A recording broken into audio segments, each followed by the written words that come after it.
Women's Flyweight Pro, Ruthless, Elle Wagman on the Fight Report. Make sure to check out her fight. It happened on UFC Fight Pass at Fighting Alliance Championship. She defeated Amanda Borg by submission in the first round, rear naked choke. And we're happy to have her on the show to recap that victory. And also, she's been a veteran of RFA as well and trains at Glory MMA in Kansas City, Kansas. And we appreciate you taking time to be on the show today. Absolutely. Thank you so much. Yes, talk about that. The victory, obviously, during these times, getting the chance to fight is a blessing. So, how did you stay composed leading up to it? Obviously, you wanted to make a big splash for your professional debut as well. Absolutely, yeah. So it's been a while since I fought, obviously, for everybody, but I've had so many long layoffs recently, and so it was really, really great to be able to fight this time of year when there's not a lot going on. So when I first came to Glory, I had a fight almost immediately. So we're actually in Missouri, by the way. Glory, we're in Lee Summit, Missouri. Okay. But Kansas City is half in Missouri, half in Kansas. It's kind of weird. Sure. But we're in Lee Summit. So when I first got there, I had a fight shortly after my move up here to the KC area. And then after that, they had a lot of trouble finding me fights. And I finally had one booked, and then I tore my ACL. Came back from my ACL surgery after only about 7.5 months. Made a comeback. Fought again 2 times in like a 4-month period. Mm-hmm. And then we found that last fight out of my weight class, short notice, my last amateur fight, right at the beginning of the pandemic, which was super wild. We fought in an empty room. It was such a weird experience. But it's been really getting to see FAC pick things back up, able to have socially distant fans and still have that environment of being at the fights. Definitely, and that was really interesting as well that they did have fans at the events. I mean, a lot of events aren't doing that; they're doing it without fans, and like we see the UFC. So, talk about that. Was it more like an exclusive club? You get your friends and your close friends and family to be there? It honestly didn't feel that different. It was they did a good job of keeping everybody distant, and they were only at like 10% capacity. Like the arena was nowhere near full, but they did a really good job of spacing everybody out, keeping everybody safe, and it still felt like I was fighting in a full arena, even though there weren't a ton of people. Turn that on. Oh, definitely. And so, would you say that that is as well as your pro debut would go, like that you were expecting it to go? So I was a little bit surprised by the way she came out. I actually didn't have a lot of film on her leading up to the fight, just because she went pro in like 2014 and has only fought like 4 times since then. I'm not sure if that's the exact right date, but it's been a while. So a lot of her fights are just so old, there's no film.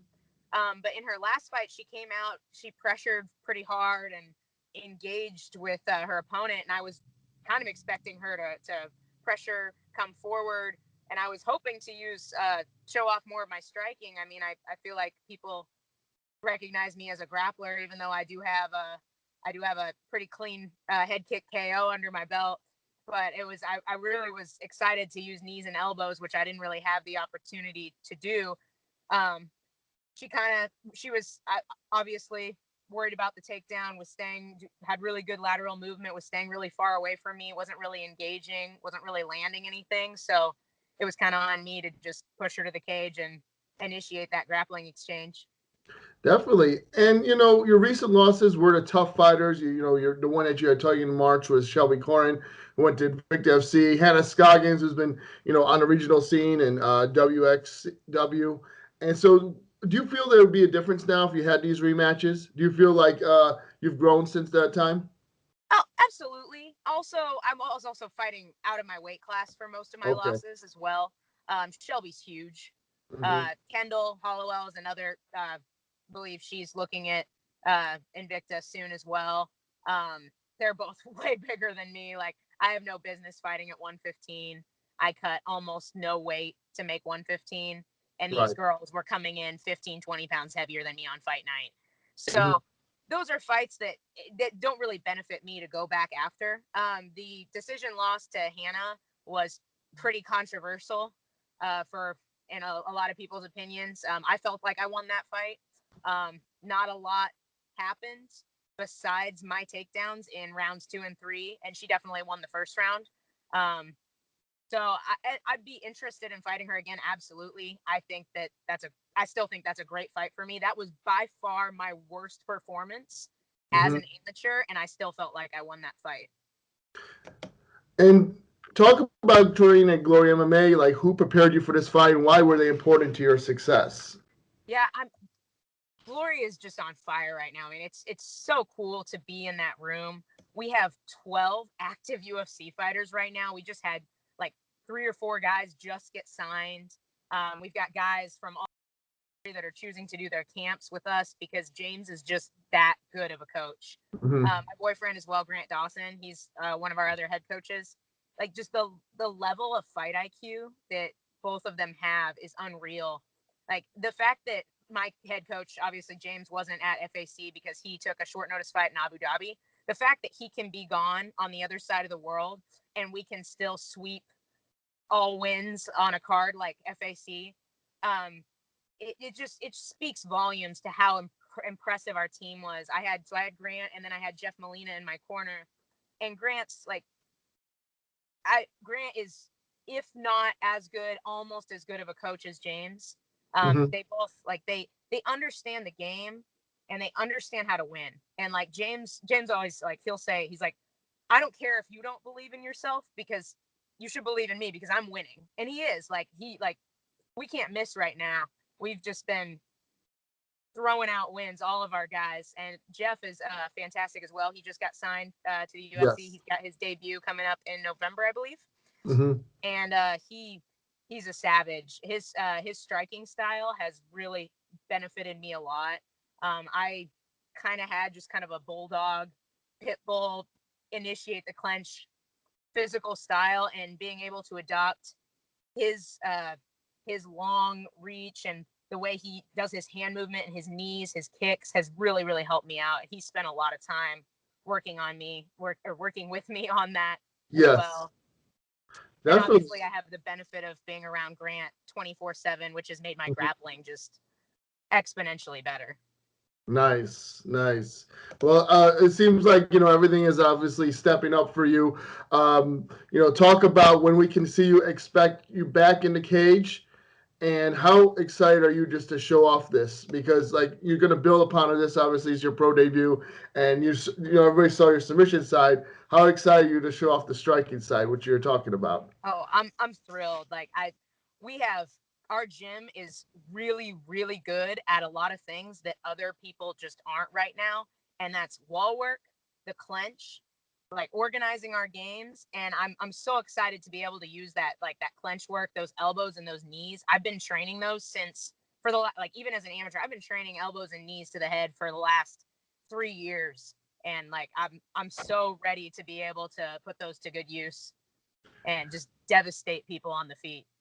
Definitely. I mean, talk about what you use for recovery after each training session, and what you like to share with everybody out there. Yeah. So I'm really deep into nutrition. I'm a nutritionist as well. I do a lot of weight cuts for our teammates and for a lot of my friends that fight around the country. I'm a really big fan of First Form when it comes to supplements. They're one of the few brands out there that's under FDA approval. They're made up in St. Louis. They're made by really good people. So I always take their isolate protein Formula 1 and their glucose supplement Ignition after I train. And I love their multivitamins. Like, it's by far the only multivitamin that I've taken where I feel different and I feel better. And I notice I don't get sick. Like, they just make great products and they're really great people. Awesome. Talk also, when the world opens back up, how excited are you to possibly to face international competition for the first time? Obviously, women's fighters from other countries. You're seeing, a plethora of them come to UFC and other promotions as well. Yeah, I mean, and we're still seeing it a little bit in Invicta. I know there's still some travel restrictions, so not all of their fighters are on the roster, that are on the roster, are able to fight right now. But obviously, like, Invicta is the top for my weight class currently. I still think that there's a good chance that we'll see Atomweights in the UFC. I think I can be the girl that takes them there. You don't see a lot of finishes at Atomweight, and especially in Invicta. Like, you see really fun, high-paced fights, but these girls just don't have the danger factor to produce finishes at such a small weight, and I think I can produce those, whether that be by submission, knees, elbows. I can make those happen. I can make this weight class really exciting.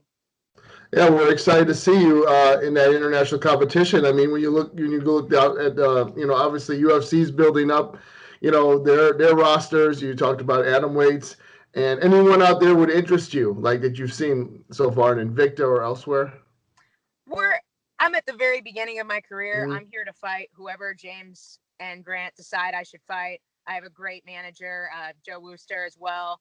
They're here to take care of me, develop me, make sure I'm taking the right fights. So I don't have anybody in mind at this point. It'll depend if we're looking at FAC or Invicta next. It'll just depend on who they find for me. But I'm ready for whoever they put in front of me. And we know that Megan Anderson is training at Glory MMA, and she fights Amanda Nunes, UFC Women's Featherweight Championship. Like, how do you feel she does? Have you had a chance to not only witness her perform, have you had a chance to actually go do something with her? I mean, I know they're taking weight it doesn't class, make a lot of sense, obviously, for me to train with Megan. She's right. 6 foot tall and fights 4 weight classes above me. But I get to be around her all the time. She is an insanely high level striker, and I don't think people realize just how high level her striking is. Like, she has those dangerous knees and elbows that James has, and I do think she can absolutely shock the world here in a couple months. Yeah, I mean, I feel like many times she was like a secret weapon you guys had at that gym, like until she got that big UFC, push and went to that direction with the fight with, at that time was the fight with Cyborg. But I feel like she's a secret weapon almost, kind of, under the radar. We have so many people coming up at Glory that you haven't even heard of yet. And people that are already in the UFC, like Grant's already 4-0 in the UFC. He's undefeated. I don't think people realize that he's about to take over. It's going to be unreal.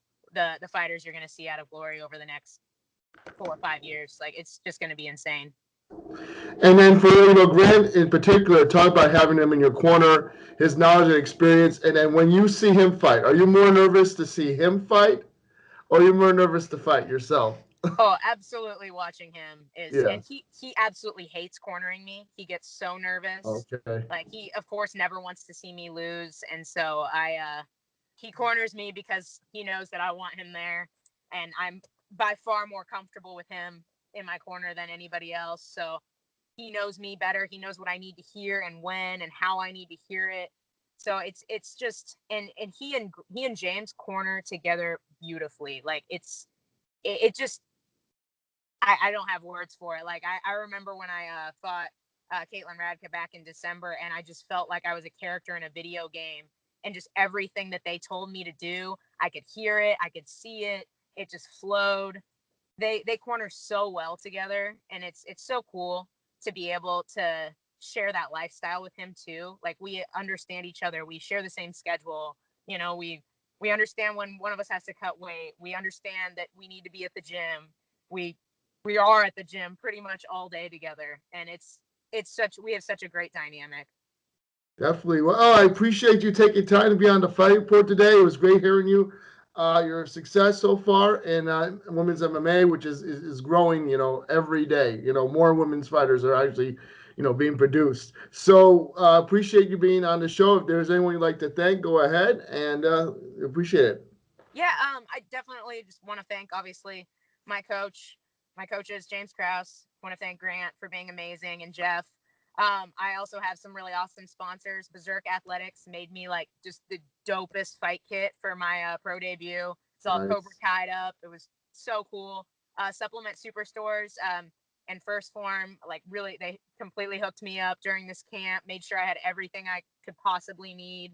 They're all fantastic local companies here in the KC area. So check them out.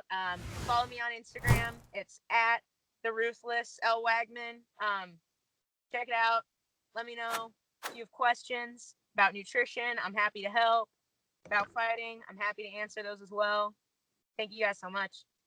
Definitely. Well, I appreciate you again being on the fight board. Elle Wagman, again, congratulations on your big victory. Obviously, that was a huge fight for your LAC. And if you haven't watched it yet, everybody check out UFC Fight Pass. It was short, but there's going to be a lot more to come. And we appreciate you being on the show. And you're welcome back anytime. Thanks so much, Sean.